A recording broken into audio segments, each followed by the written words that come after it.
Tennyson, Shaw, Shakespeare, Dickens. What a wealth of literature there is in a library if you can read. But many people are surprised to find out that millions and millions of Americans cannot read. They are functionally illiterate. And in many communities around the country right now, computers are being used to help solve the problem of adult illiteracy. Today we take a look at computers and illiteracy on this edition of the Computer Chronicles.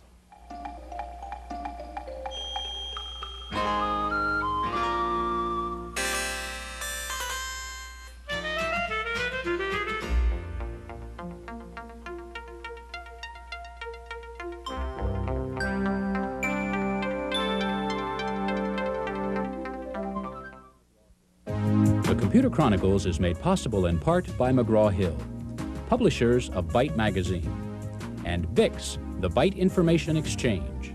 In print and online, Byte and BIX serve computer professionals worldwide with detailed information on new hardware, software, and technologies.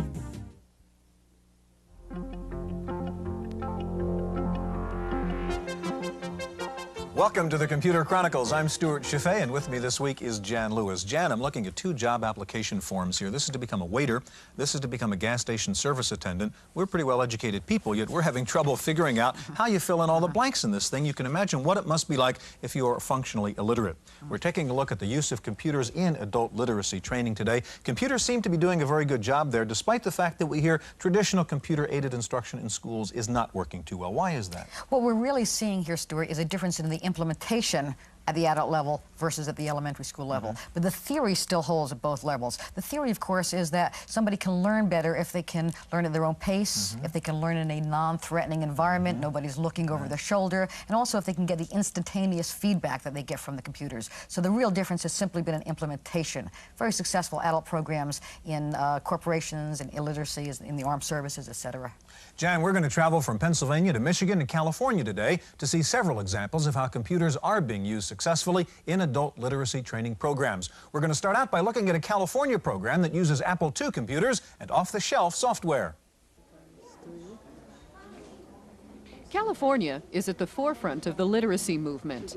$4 million goes annually to libraries where the 3 R's are taught to adults free of charge. And of all the participating libraries, Richmond is considered a leader in the use of computers to teach literacy. Computers were, in fact, a key element right from the start in the Richmond Library's literacy program called LEAP. The computer is really non-judgmental. It's real private. It doesn't tell you that, oh, I'm tired of you working on that problem. Let's go back to it. Let's come back to it next week. One student commented about the repetition, that you need to have things in repetition to be able to learn them sometimes. And with a tutor, even if you have a tutor that's very understanding, the student may just feel embarrassed about having to be constantly going over the same thing with the tutor. But with the machine, it's just there. Students in the LEAP program range from those who can't read at all to those who simply need to increase their spelling skills or reading comprehension. That wide range of needs initially prompted months of research. Staffers finally settled on some 20 software programs that they use regularly. But setting up such a program was no easy task. Most literacy software is designed for children learning how to read and write. And the people here had to find software that wouldn't talk down to adults. When we first started, it was very hard, and we picked a lot of different things, and we figured that we would experiment and find out what things worked well. And there are some things that are available now. I think the big market is remedial work in high school, and so we have a lot of things that are kind of directed at young adults, and that's okay. There is a growing market, I think, in adult schools and community colleges for people who are learning how to read as adults.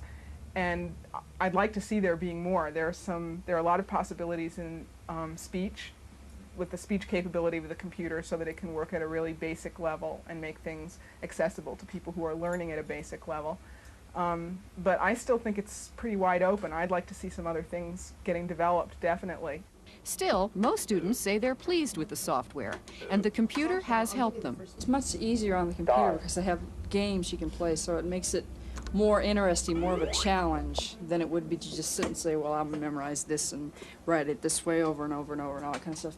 This makes it easier, and it makes it a challenge, and it makes it fun, so you want to do it. So that's the difference between doing it on your own and doing it on a computer, for me anyway.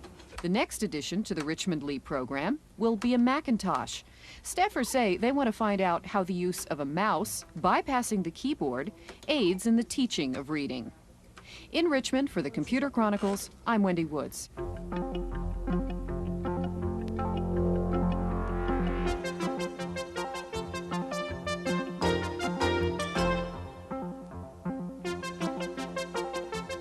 Joining us now in the studio is John Fleischman. John is Administrator of Media Services for the Los Angeles County Jail Correctional Education Program. And next to John, Jane Nissen-Laidley, Executive Director of the People's Computer Company, PCC, Inc. Jan?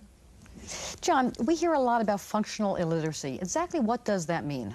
Functional illiteracy basically is a person's inability to deal with the reading and writing they need to function effectively in everyday life.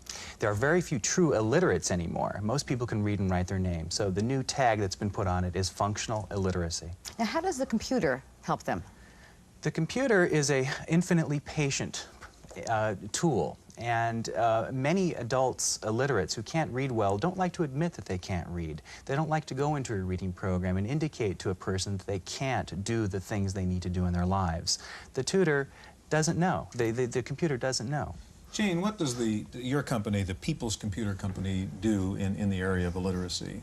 We were a consultant for a project that was a first time using computers in a volunteer tutoring project at the Richmond Public Library, which you have just taken a look at. And what approach do you take to that? We wanted to use the computer to teach writing and reading skills. We had a volunteer program with one-to-one tutoring in the past, and we wanted to see what happened when we used the tutor, the student, and a computer to help deliver that instruction. And is the idea generally accepted that computers contribute something extra? Is there any resistance among the human tutors who think they can do this better without a computer? There's more resistance from the tutor than from the students in the study that we found in our work in Richmond. But that was primarily because the tutor has lived and taught for maybe 50 to 60 years without a computer, does not need to, and the time required to learn a new technology and a new skill was something that they didn't expect to be part of their job when they were volunteering to be a tutor to teach someone to read. So it's just that getting over the technology. How do you find the balance between how much computer and how much human tutor any particular student needs? How do you balance that?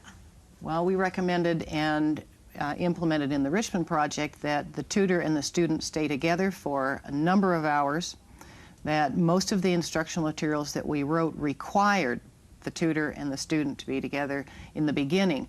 What surprised us in the study results was that the student moved to independent use on the computer faster and sooner than we anticipated in writing our materials, and we had to go back and acknowledge that. Jane, it's kind of surprising. The stereotype is the adult is less likely to feel comfortable with the computer keyboard than the child is, and yet you're telling us the adult is in fact very comfortable in this environment. I'm telling you that the learner is comfortable. You see, in the pair that you're talking about, one is the teacher and one is the student. The student is eager, and in the case of the illiterate adult, you're talking about an individual who has had not much success in their life in a lot of areas, and especially in learning. You're talking about someone who really believed that technology, or especially computers, would never be available to them. That's something that the rest of the world has, even young children in school. So when we brought these into an adult and said, you can use this, the empowerment and the excitement was just magnificent. John, you're dealing with a special kind of adult, jail inmates. How does it work in that environment? They're lined up too deep to use the computers. Really? They're very, very fascinated. The time on task, which is an educator's term to determine, the amount of time they spend in the educational materials, is incredible.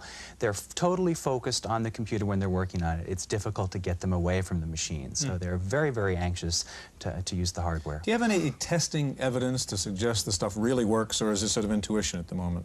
I think I'll give that to Jane. Okay. The study that we did was an ethnographic study that ran over a year, concrete interviews and statistics that were gathered over a 6 months period of time. It's probably the first in California and one of very few done in the United States. I would like a lot more done, but people don't fund the research. All we can get funded so far is maybe one computer. But our study is available through the California State Library and is worth taking a look at for other people to take the and jump off and go do some more work. Jane and John, I want to stop here just a second. I know you have a piece of software you want to show us. There's another very innovative use of computers in Pennsylvania right now, something called the Talking Computer Program, and it was developed at Penn State University. This is Northwest Elementary School in Lebanon, Pennsylvania. Most of the students here are kids, but lately some new students have been showing up, grown-ups, coming here to learn how to keep up with their kids, coming to learn how to read. Joan likes bread for lunch. Debbie Sawyer is a mother of two. She's a high school graduate, but she can't read as well as her 9-year-old daughter Tanya, who's in the 4th grade. That makes it tough for Mom to help with the homework. Well, their homework, like the oldest one, she's got spelling words I can't even do. She's got to, you know, help me say them or with her homework and that. But it's the words that I have trouble with, and this is helping me. Debbie is working on a computer-based literacy training course. It uses a voice synthesizer so that the computer can communicate with the student, even though the student can't read. The program is written in a language called SuperPilot. It uses an Apple IIe and an Echo voice synthesizer. One problem with computer-based literacy courses is that they require expensive computers. But the woman in charge of the Penn State program says that need not be a problem. We hope more businesses and industries that are opening up the use of their computer facilities after hours to adult literacy programs. We need to see a lot more of this after-hours usage on the part of business and industry, because computers sit idle from 5 until 9 the next morning. It would be ideal for teaching someone how to read. The Penn State software is unique in teaching reading by showing the students word configurations based on research which shows that adult learners recognize the shape of words more than their phonetic sounds. But the computer does more than just help teach reading. It helps restore the student's sense of self-esteem. The sensitivity of the subject of an adult not being able to read, I think that it is minimized, then they feel belittled, and I think the computer helps that self-esteem, and they're saying, well, look, I can handle this computer. It's technology that's advanced, and it improves in their eyes their perception that, well, they're a great person, they can run a computer, and that in itself helps. When Debbie and her tutor Dolores first started using the computer courseware, they were both scared, both afraid that they couldn't do it. But now they both love it. And Dolores says she's a computer convert. I think the computer is a great thing. And it's coming to the age where it's going to be a computer age, right? So I just adjust with it and I go with the times. Next up, a program called LEAP for the Apple II. It's being used to teach literacy to prison inmates in Los Angeles.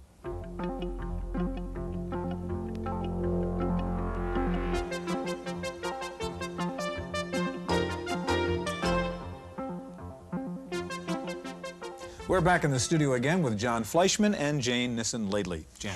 John, you have a new piece of software here that you're going to show us. Tell me a little bit about it. This particular program is produced by Educational Activities Incorporated. It's brand new on the market, 1987. It's called the Language Experience Program 1, LEAP 1. What it does is it uses a person's existing skills, the ability, their own knowledge about their family, their friends, and then channels that into a reading lesson. It's kind of like the next generation of word processors used for a reading instruction program. Now what we have here, we've already gone past the opening logo. We're into the program. It's a very personalized and very interactive program. So what I'd like you to do is to go ahead and select an area that you would like to write about. You have a choice, relatives, jobs, and memory. So okay, so I'm going to be the functionally illiterate you're going to be student. the student, and I'm going to be the teacher. Okay, so I want to see job, let's say. Now, most of the activities would actually happen by the student. There are points where you would sit down with the teacher to correct grammar and review the material. So Jan might be doing this herself at the terminal. Okay, well, go ahead, Jan. Okay, so let's say job. You've indicated job. Okay. They'd like to know more about the job. Press any key to continue. Just like that, right? Just like that. Okay. Tell me about your job.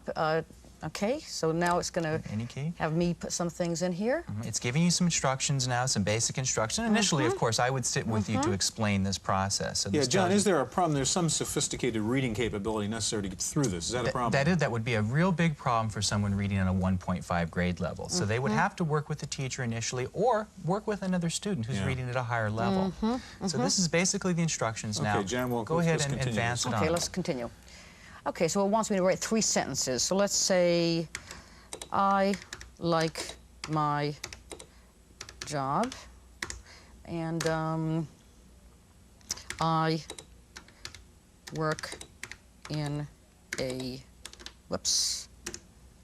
factory. Okay, now even if that spelling's incorrect. Okay, and then I can do that pound sign. Okay, and return. Okay.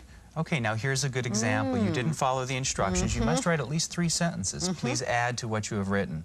So if you press any key to continue, it will take you back to that original, what you were writing, and now you will add in your 3rd sentence. I see, okay. Now, of course, you can write more than 3 sentences. The idea here is your own words, it's your own story. It has much more meaning for the adult learner. The next thing that would happen is you would take your story up to the teacher, and the teacher would put another disc. Let's see what she's finishing. Okay, you've typed your 3rd sentence now. Okay, so that's... And what do you have to enter the pound sign now to see if it'll accept it this time? Okay, try that. so enter the pound sign and then return. That's right. Let's see if it takes it. Okay, Looks like it takes it. Anything So I like it. I'll just say yes. Yeah. Okay. Okay. Okay, now what happens then, John? Okay, now what you would do is then take this story up to the teacher or to the tutor. You would sit down with that teacher and together you would review the story. Now here you spelled factory incorrect. So you would actually retype the story again, spelling it correctly with the grammar correctly. And then it would record on your own personalized diskette all of your stories. There's a total of about 25 hours of instruction as you go through the program, records all your personalized stories, and then there are many, many follow-up activities, pulling out specialized vocabulary words, doing activity sheets, all related to your own vocabulary. That's why it's a very powerful program for adults. Jane, how is this different from having John as an instructor say to me in my little copybook, write 3 sentences about your life, and I hand him the piece of paper? What's added here? What's very different is that for an adult who has difficulty reading, for the most case they have difficulty writing, and you're talking about 2 separate skills. One is a handwriting skill that has to do with lots of practice and small and large motors going at the same time. In the case of using word processor, and we used it in Richmond for this very reason, is that the very first time the student is on that computer, they can push a button and take printed copy and take it home and own it. I have a completed story that other people can read, and it's very important to be able to write first and then have someone else read it, and they can also read it themselves back in practice. The handwriting does not get in the way. Does this add to the cost of educating the student? In other words, what is the cost-benefit trade-off here? We certainly didn't do a lot of cost factor in terms of actual cost of software against hours, man-hours.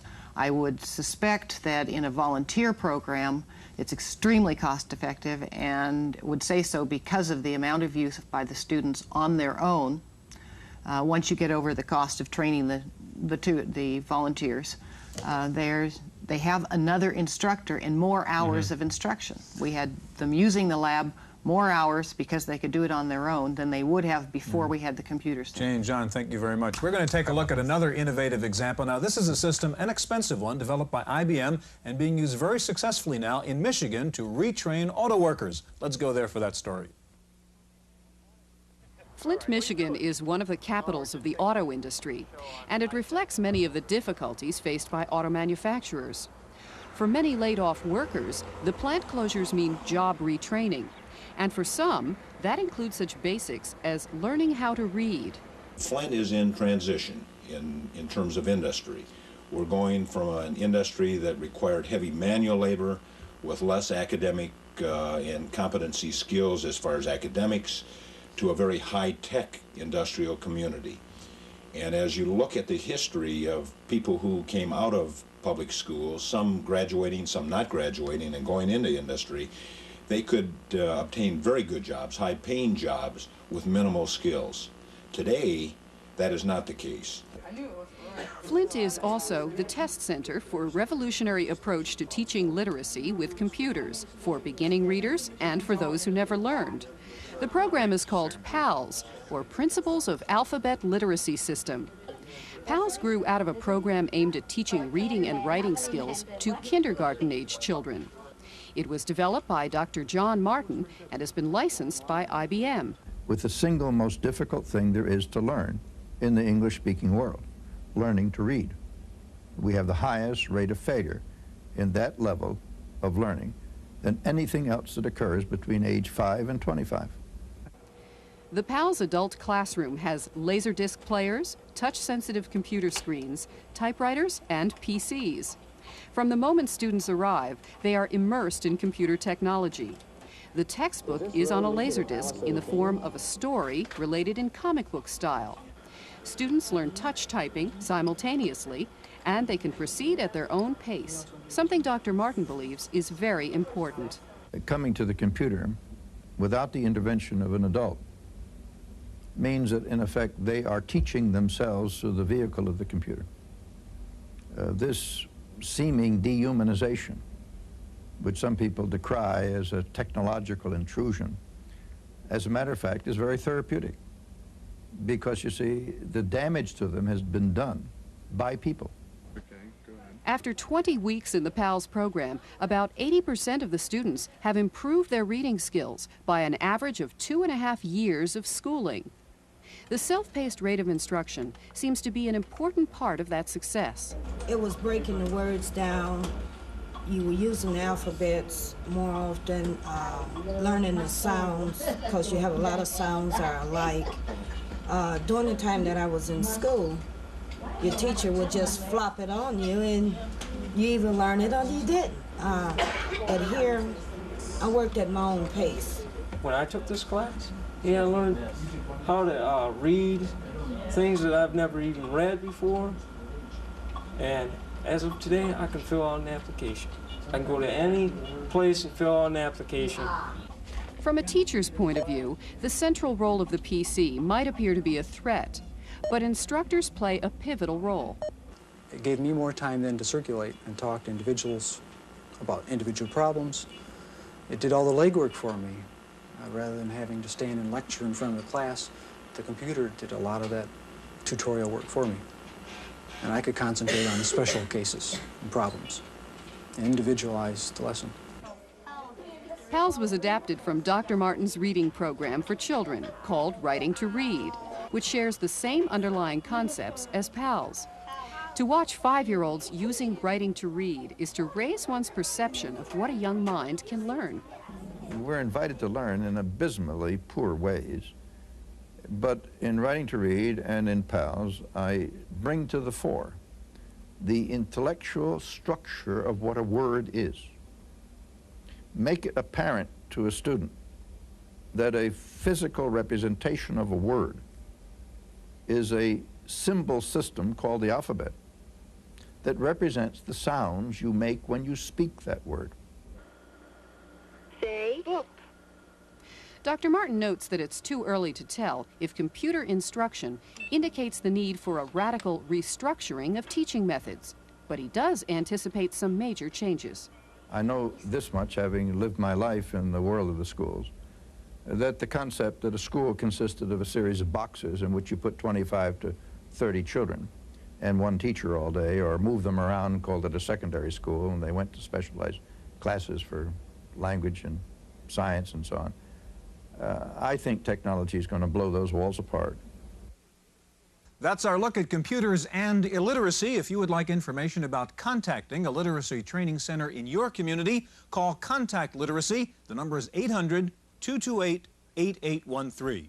Thanks for joining us. Stay tuned now for this week's Computer News.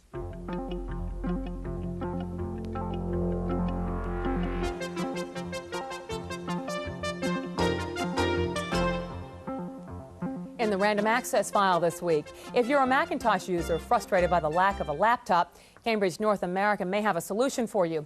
They've announced the MacLite package, which includes the small 2-pound Cambridge Z88 laptop and a special EEPROM which enables the Z88 to read Mac files. The package includes the software for the Mac, a serial cable, and an extra 128K chip for the laptop. The Z88 has an 8-line by 80-column Super Twist display. The system will be introduced at the upcoming Macworld Expo in San Francisco. Tandy and U.S. computer technology in general got a shot in the arm this week when the Japanese company Matsushita announced that it will be selling Tandy PCs under its Panasonic brand name. The Panasonic PCs will be marketed in the United States and in Europe.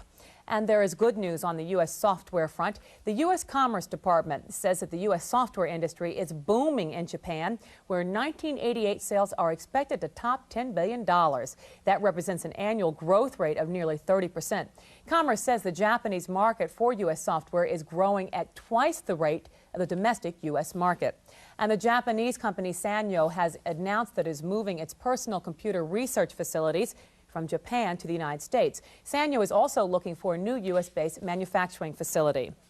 The bad news is that the Japanese company Nintendo has taken over the U.S. video game market, and to make the situation even worse, Nintendo game consoles lock out game cartridges made by other manufacturers. So Atari is suing Nintendo, charging them with monopoly and restraint of competition. Time now for this week's software review. Here's Paul Schindler. This doesn't really work very well if you want to get two people to talk to each other. They should just call directly.